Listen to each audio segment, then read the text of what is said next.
Winston Holliday, Holliday, and I'm an assistant U.S. attorney or AUSA. I just wanted to start off by saying we were just talking to the family after the sentencing, and the word that kept coming up was perseverance. And the reason we're here today and why Angel Vause is going to go to prison for 18 years is, I think, for the persistence and perseverance of two different parties or whatever. One would be obviously the family. As you could probably tell, a lot of pain, a lot of emotion with the family, but that motivated them to stay with the case from 2009 to here we are in early 2025. They continue to cooperate with law enforcement officers, provide information, provide calls, what are you doing on the case or whatever, and that kept the case moving forward. And then also the persistence and perseverance of the FBI. This is one of the most extraordinary efforts I've ever seen from the FBI. Ray Moody would not be in prison if not for the FBI. They did all the investigatory work with the assistance of the Myrtle Beach Police Department and Georgetown County Sheriff's Office. But it was the FBI that put everything together that got us here today. Got Ray Moody's guilty plea and got Angel Vause, put the case together on Angel Vause. After Brittanee was located, after Ray went to prison, there was a notion that maybe the case was over, but the FBI stayed on it and developed the lies, and that's why she's going to prison for 18 years. There was a lot of conversation about the jail call that Yeah. Angel participated in. Can you just comment on that a little bit about how that might have altered the conviction? Yeah. So after, there were 3 separate hearings scheduled for Angel Vause to plead guilty. 1 and 2 obviously didn't work. After the second guilty plea fell through, there was a conversation between Angel Vause and Ray Moody. You may or may not know, jail calls are recorded every time. And so we were able to obtain a copy of that recording. It wasn't really relevant until the defense filed their sentencing memo, where they said Angel was a victim of Ray, Ray was manipulative, and all of these things. If you listen to the jail call as we did, it's very much the reverse of that. Angel was very much in charge of the conversation. She was defiant, she was belligerent, she was profane.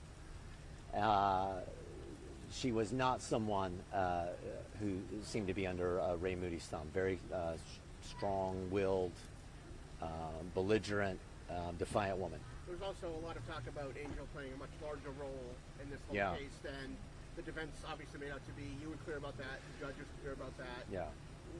What's your take on sort of the 18-year sentence and the judge's interpretation of your argument?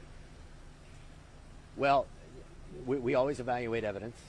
And so we had evidence from when Angel pled guilty, and then that evidence got further developed after her guilty plea when Ray Moody reached out for the government and said, I want to talk to you. The FBI corroborated as much as they could of what Ray Moody said, and a lot of it held. But the judges thought, I believe, it would be cleaner if we stuck to the facts that were known at the time of the guilty plea, and also that those were adequate to support the 18-year sentence. So there wasn't really, the judge was playing the long game. He wants the sentence to hold just like we do, and it would have been an appellate issue or whatever if we started to get into what Ray had said. So that's why we stuck to what was known when she pled guilty, and like the judge said, and we agree, it was sufficient. You asked the judge for 24 years, and he only granted 18. Right. Can you talk about that, as well as he had mentioned that he was going to consider that upward variance? Right. Well, it's extraordinary, even to start with, that he considered the upward variance. Very rare that it happens. As I mentioned, he did it with Murdoch, and then there was a case probably 10, 15 years before that I'd had. She's a 57-year-old woman. 18 plus 57 is 75. It's a long time. So it's a significant sentence. As I told Judge Gergel, I wasn't just saying that. He's a wise and thoughtful judge. And I think considering all the sentencing factors, 18 years is good. 18 years is good. That gives her a long time to think about it. Do you think this is closure, like the last piece of the puzzle, or there's more to come? If you're talking about the investigation, I would say yes. If you talk about the family, as I mentioned in there, just to address that, the criminal justice system, this courthouse, us, there's punishment and there's deterrence, but as far as closure to the family and healing and all that, we can't really. So there's 2 ways. The investigation is done, but the family obviously will be in our thoughts. this will be something they live with forever. You could obviously see very raw emotion in there as the family was talking, and I don't think that'll dissipate. So saying that there's no potential for any additional charges to ever be brought? I mean, at this point, we have, it was Ray Moody and Angel Vause who abducted Brittanee, kidnapped her, raped and killed her, disposed of the body, hid it for all those years. So, no, there's no evidence of anybody else's involvement. Throughout the hearing today, we saw Judge Gergel interrupt Mr. Cochran several times. Right. What is just your take on that, of how he understood everything that was presented in your sentencing guidelines, or in what you presented for sentencing? So we obviously submitted a comprehensive sentencing memo with, 15, 18 exhibits or whatever. It was clear that Judge Gergel had read all of that, absorbed it, considered it in arriving at his sentence, and I think that was the basis. Some of the things that Judge Gergel was pressing the defense on obviously sounded very familiar. So I was glad that we provided some information, but also obviously he was very thoughtful about it himself as to what he wanted to consider and what he didn't. So, good. Are there any questions that are still left over regarding this case as a whole? Yes, exactly what happened at the pool yard. 2 people who are still alive, no. We've gotten 2 different versions. We've tested it as best we could. But yeah, I would like to know, but I wouldn't like to know. But that's we can't say with. Sorry, I didn't mean to interrupt. I just wanted to ask, you've been at this a long time, you've done a lot of high-profile cases. So when you say this is one of the most extraordinary efforts by the FBI you've ever seen, can you elaborate on that? I know there was the whole Timothy Taylor behind over this whole thing, and so can you just talk about the role law enforcement and the FBI played throughout this case to get us here today? Yeah. So when the FBI got the case, obviously all of this happened on April 25th of 2009. The FBI got it in 2016. Okay. So it wasn't like a cold case.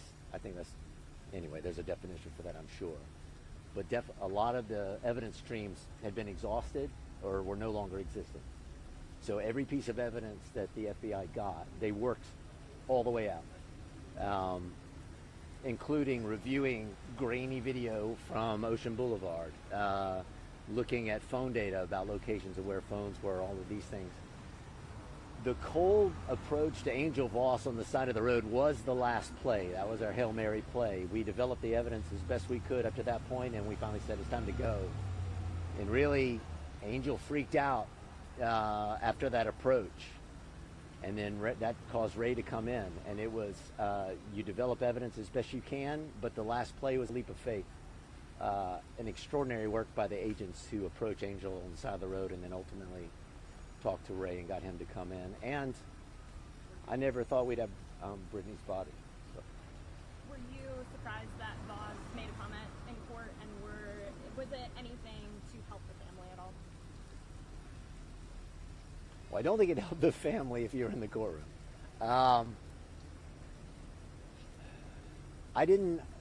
There were words of remorse, but I didn't hear the remorse from her. I'm glad she spoke, though. Sometimes they don't speak at all. So yeah, it was good that she talked. I don't think it got her very far. I think she had to live with that jailhouse recording. I mean, that's Angel Vause is on the recording. Angel Vause is in the face. God, I never want to mention Facebook again in sentencing, but there it was. We couldn't avoid it. So, the Facebook post and the jailhouse recording, that's who Angel was. This case is going to stick with you. Oh, yeah. I mean, you included all of Ray Moody's interview that we know of with the FBI. Is that something that the FBI is still looking at? Do they continue having conversations with him about this case as well? Yes. So the FBI has met with Ray Moody on a number of times beyond what you've seen. There are crimes that were committed by Ray Moody many, many, many, many years ago. The FBI has reached out to the law enforcement agencies in those jurisdictions to try to confirm that information and to try to locate the victims. So in terms of the other crimes of Ray Moody, the FBI continues to work. But in terms of other information developed from Moody, in terms of this case, we gave you 98% of what's there. And I will say this, obviously there's tremendous public interest in the case. The communities were really brought into it with the search and everything. We had some discussions about including the interview of Ray Moody with our sentencing memo, but it was our view that the public should have the best narrative of events as we could determine them. I'm not vouching for everything that Ray said, but I think a lot of it held up. So probably 80 to 85% of that I think is true. But the big stuff that we've cited is what we subscribe to. Just to clarify, you're talking about cases that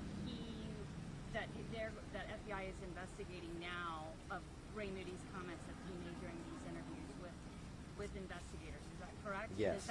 Does that include anything in South Carolina at all? I could answer that, but I'm not going to answer that. But I will tell you that every lead that Ray Moody gave to the FBI is being followed up on currently. Yeah. And we're talking decades old, so you can imagine the challenges. And how many are we talking about? Can you tell us roughly? Dozens? Or? Fewer than 10. Yeah. Are you pleased with how this turned out today as far as justice goes? I am. Sometimes you have to think about how a case evolves, and the defense talked about that a little bit. You know,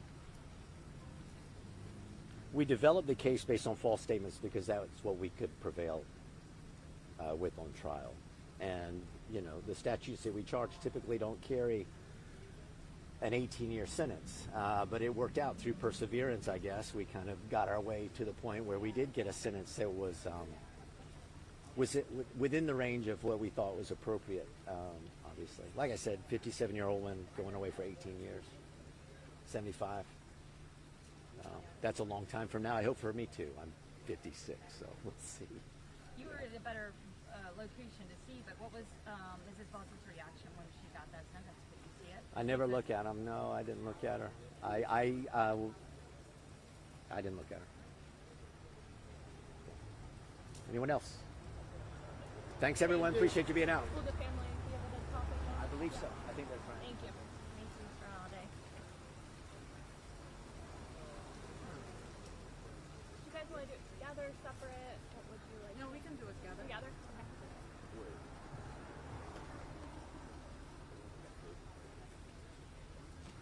Give us a few seconds, I'm sorry. Sure.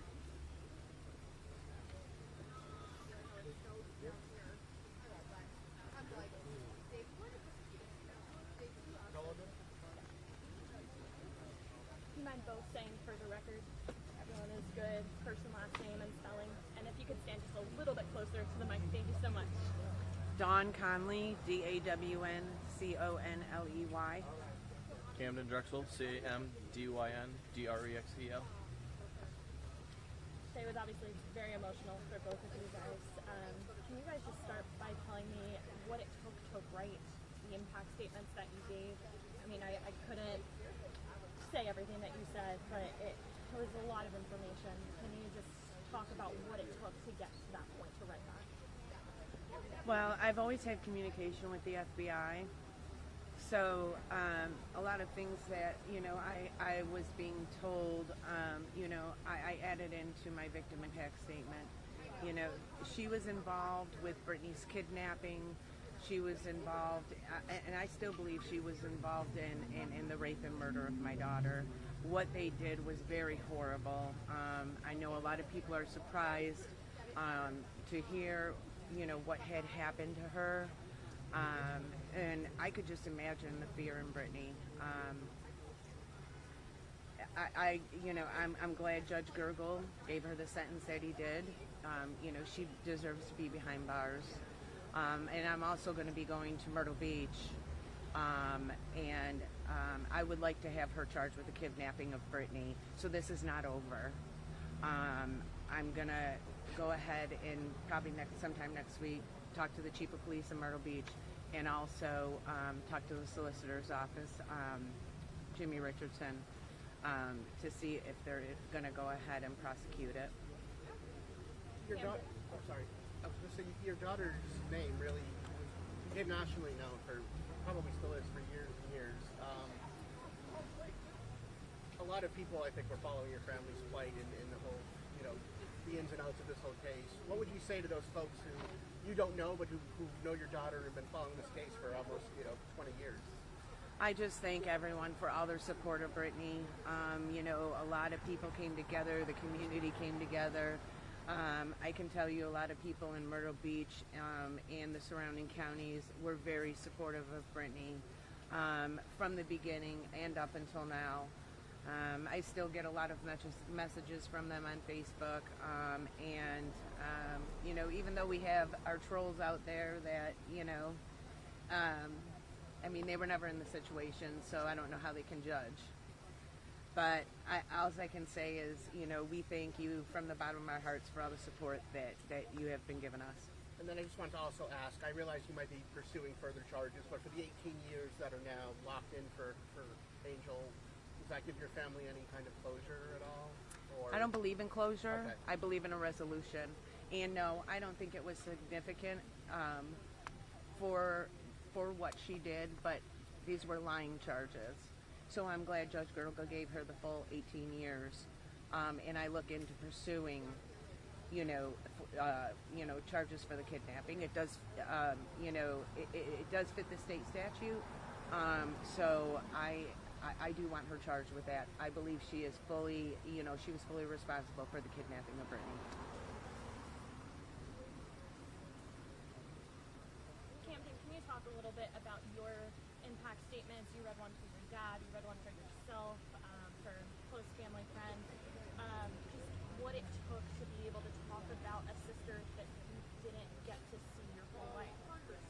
I'm sorry that my family, or my dad and my sister couldn't be here today, but Right, he did it for his sister. I did it mainly for my sister, and even though I was 5 years old, it took a lot of courage, and I was one of not many to try today, but I kept it for Britt. I believe that she's watching me now, and she still watches me every day because she didn't get the chance to do it, but guess what?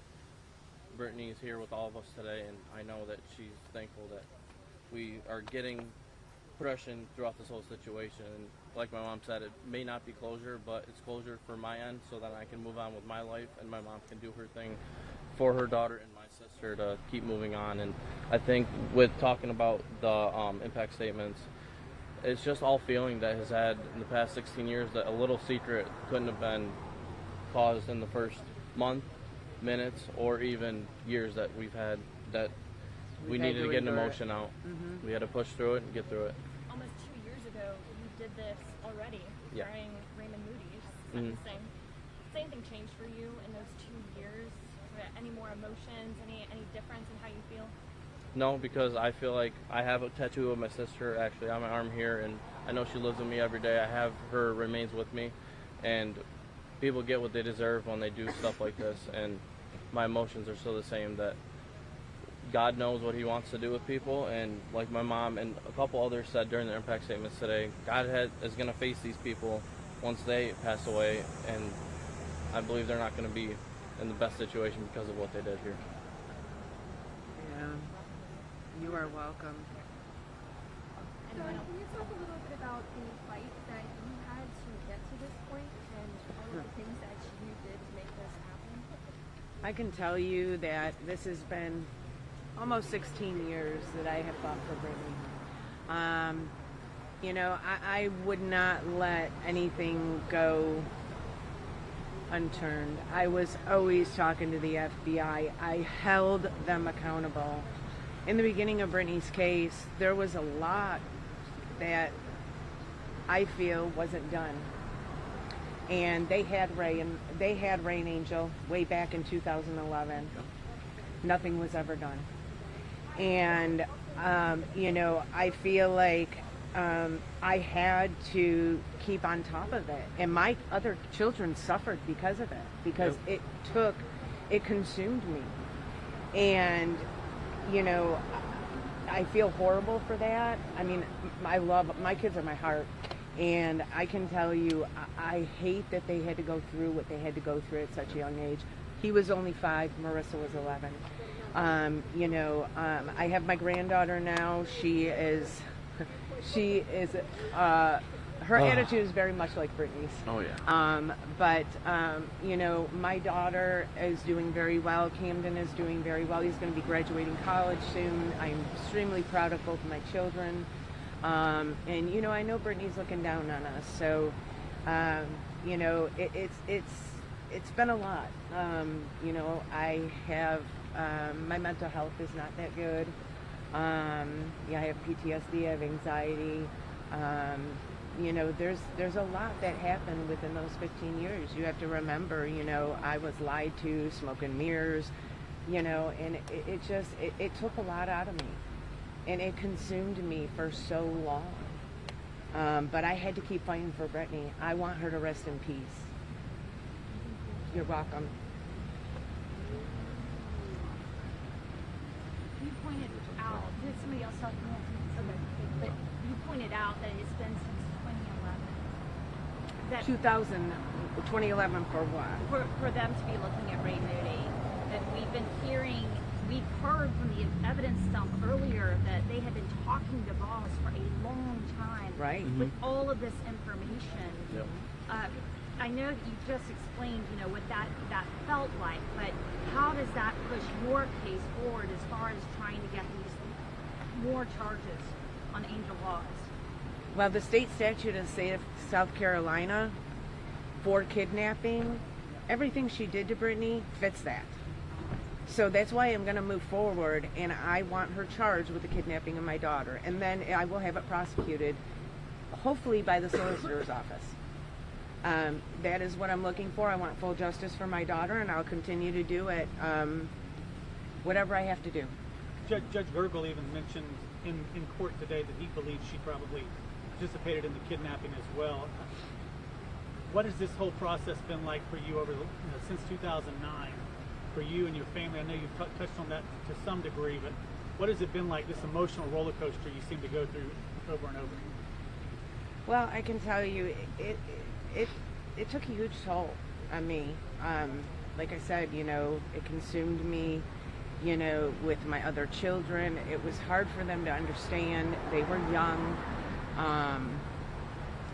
But I can tell you, like Judge Gergel said, that she's the one that roosted my daughter into the car. Okay, Brittanee would not have gotten into that car. I know my daughter. But I mean, I've lost a lot too. I've lost both of my brothers during this whole time Brittanee was missing. I lost my father. So, it's been a rough 16 years for our family. But we have a lot of support, which has helped a whole lot.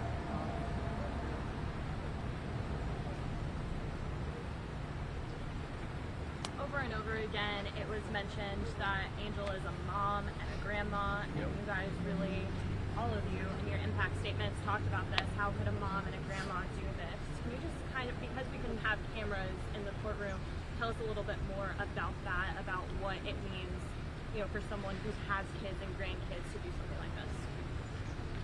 Well, to me, what kind of person is that person? I mean, what she did was evil. She had multiple times to let Brittanee go, and she didn't. I could never, ever think about kidnapping someone's child and watching the rape and watching the murder and all this. I mean, you've got to be a sick kind of person to do that. And what I felt during this whole situation, especially when she had her little speech that she had during court before we went up and did our impact statements, she raised her hand, and I, like a couple of us or one of us mentioned that how she believes in God. I do, and I knew God had a situation for us and is still getting us through this situation, and I just believe that God will do the right thing, especially during a situation like this and what the loss that we've had and the emotions we've gone through. He's guiding us through that, and it's definitely helped me going through school. I wouldn't be the person I am with what happened to my sister, and especially me almost finishing college and getting a degree because of what happened to my sister.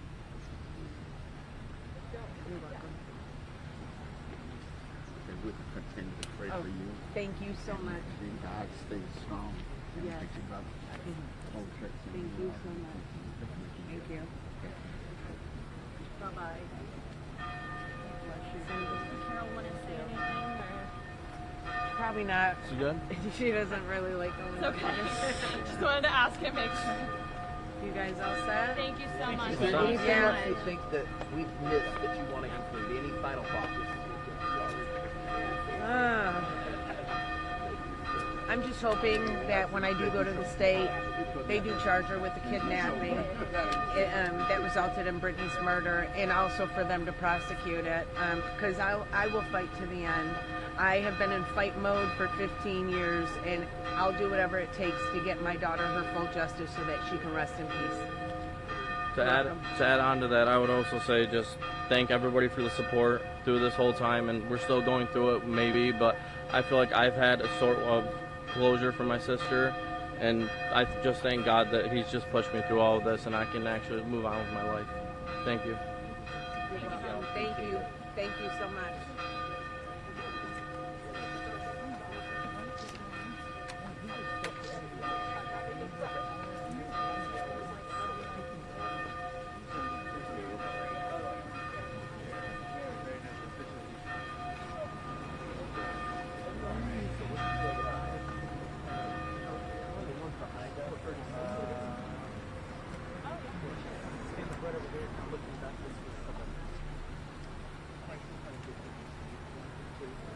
All right, we're about to go to the house. You're shaking that.